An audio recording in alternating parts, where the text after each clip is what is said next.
భక్తివర్ణ ప్రేక్షకులకు శుభోదయం 2/8/2025 స్వస్తి శ్రీ చాంద్రమానం విశ్వావసునామ సంవత్సరం దక్షిణాయనం వర్ష ఋతువు శ్రావణ మాసం శుక్లపక్ష అష్టమి అనంతర నవమి శనివారం అష్టమి ఉదయం 5:49 వరకు నవమి పూర్తిగా ఉంది. నక్షత్రం విశాఖ నక్షత్రం కూడా పూర్తిగానే ఉంది. వర్జ్యం ఉదయం 9:35 నుండి 11:22 వరకు. దుర్ముహూర్తాలు ఉదయం 5:42 నుండి 7:24 వరకు. సూర్యోదయం 5:42, సూర్యాస్తమయం 6:30. అమృతగడి రాత్రి 8:15 నుండి 10:01 వరకు.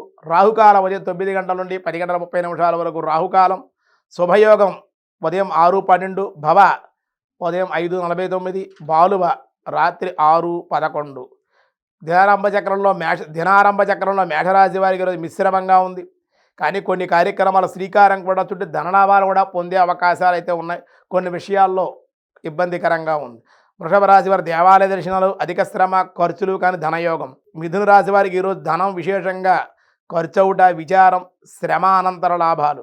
కర్కాటక రాశి వారికి దైవబలము, ఆనందము, అధిక శ్రమ, స్వల్ప అనారోగ్య సమస్యలు. కన్యారాశి వారికి ధన నష్టము, బంధుమిత్రుల విరోధము, అధిక కోపము, దానివల్ల ఇబ్బందులు.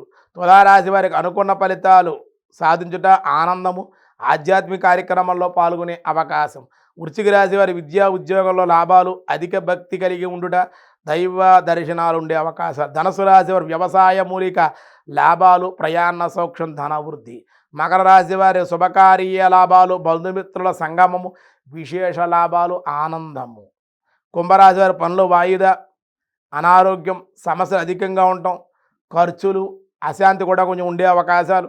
మీనరాశి వారు ఉన్నత ఉద్యోగ లాభాలు, అధిక ప్రయాణాలు, అధిక ఖర్చులు, శ్రమ అనంతర లాభాలే ఉండే అవకాశాలు ఉన్నాయి.